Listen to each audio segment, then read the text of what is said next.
and we need to distribute that aid better. Of course, there'll be lots of questions being put to Secretary of Defence Austin when that news conference begins. So we will go back to that as and when it happens. Now, the oil giant BP has announced it's pausing all shipments of oil through the Red Sea after recent attacks on vessels by Houthi rebels. The company's blamed the deteriorating security situation in the region. The Houthis have been targeting ships they believe are bound for Israel. Now, to discuss this further, I'm joined now by Sarah Schiffling from the Hanken School of Economics. She's a supply chain expert. So, Sarah, just tell us a little bit more about what's happening. So what we've seen over the last couple of days, several of the big shipping lines have halted their operations in the Red Sea, going into the Suez Canal from the south. And that was kind of one after the other after several attacks by missiles, by drones on merchant vessels in this very, very small part of the Red Sea on the southern end, close to Yemen. OK, and what do you think is going to happen next then?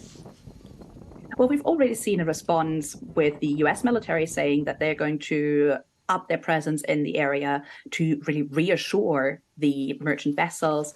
And that operation is called Prosperity Guardian, which kind of tells you what it's all about. It is about protecting those important supply chains because so much of global trade goes through the Suez Canal. It's about 12% of the total global trade volume. That's a huge amount. We heard there BP oil vessels, but also lots of container ships that really contain everything that's coming from Asia into Europe, and increasingly also Asia to North America, because the Panama Canal has been having issues for months now.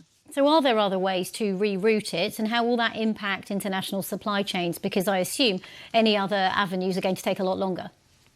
Absolutely. The way around is all the way around Africa. So you're going all the way down to South Africa and all the way back north again.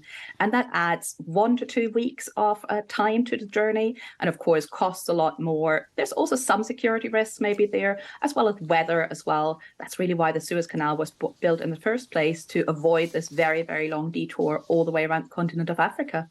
And are these attacks new, or have they been happening in the last few months? They have been going on for a while, but they've really stepped up now. So over this month in December, there's been about 9 attacks on merchant vessels. And there's been a couple of other missiles, drones that were intercepted by the military presence in the area. So it has really been stepping up because the Houthi rebels are saying they are supporting Hamas in the conflict with Israel. So that has really been 2 geopolitical crises tied into each other. And of course, there's been a civil war going in Yemen for 9 years now. So there's a larger picture here. And have we had any sort of reaction from any of the regional players, Iran or other nations? There have been statements from Iran, especially about the stepping up of the military presence in the area, very much saying that this is a region that is within their sphere of influence. So, of course, this is not something that they welcome. And other regional players are involved in ensuring the ongoing trade through this, through the Red Sea and the Suez Canal. Of course, this is very interesting for particularly Egypt, which owns the Suez Canal, runs the Suez Canal, and of course benefits from the trade through this route. OK, well, Sarah Schiffling, thank you very much for taking us through that complex story, and we will probably speak to you in the coming days as that story develops.